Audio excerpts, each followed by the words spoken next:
Persistent deciduous or baby teeth are a fairly common problem in small and toy breed dogs. They not only cause orthodontic problems, but also periodontal problems, as we will discuss next.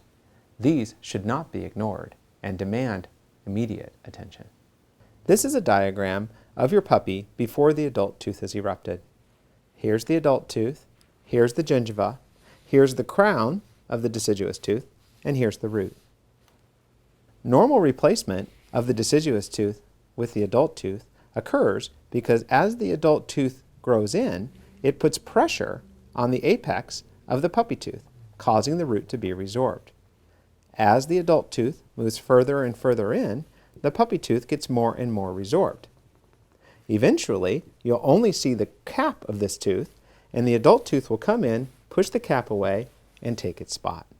What occurs with persistent deciduous teeth is that the adult tooth does not follow a normal eruption path. Therefore, there is no resorption of the puppy tooth, and extraction will be challenging due to the length of the tooth. Here is an example of an extracted deciduous canine and incisor.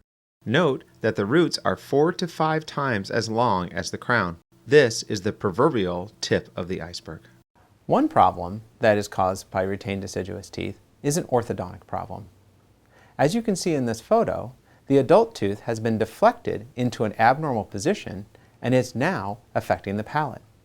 Studies have shown that if you leave a persistent deciduous tooth in for 2 weeks after the adult tooth starts to come in, not once it's all the way in, once it starts to come in, you have already set up your pet for irreversible orthodontic disease.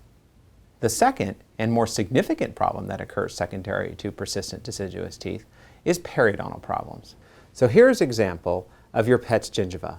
Here's a puppy tooth and here's your gingiva. As the adult tooth erupts out of the gingiva, it forms a special type of attachment called a sliding attachment, and the gingiva matures along with the erupting tooth. As you can see, the back half, this area of the tooth, is not attached to the gingiva because it's surrounding the deciduous tooth. Therefore, this area will never develop a normal attachment, and that area will always be predisposed to bad periodontal disease. As you can see in this photo, there is significant periodontal inflammation already in this 9-month-old dog. This is due entirely to the persistent deciduous tooth. This is a 1-year-old cat with a persistent deciduous upper canine. This has created severe periodontal disease as well as infection, already requiring extraction of both the deciduous and adult tooth, despite the rest of the mouth being very healthy.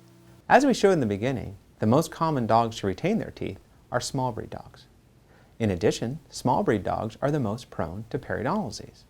Therefore, it makes intuitive sense to give these dogs the best chance they have to have a normal periodontium. Therefore, these puppy teeth need to be extracted right away.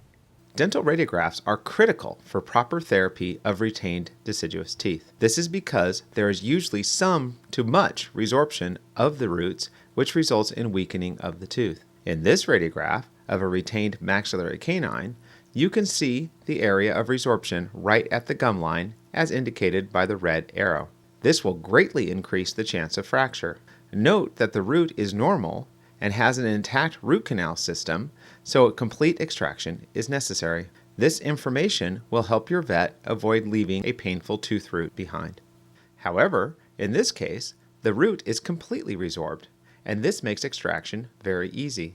Without radiographs, your veterinarian may do unnecessary surgery to find a root that does not exist. Always ask your veterinarian for dental radiographs whenever your puppy is getting a tooth extracted.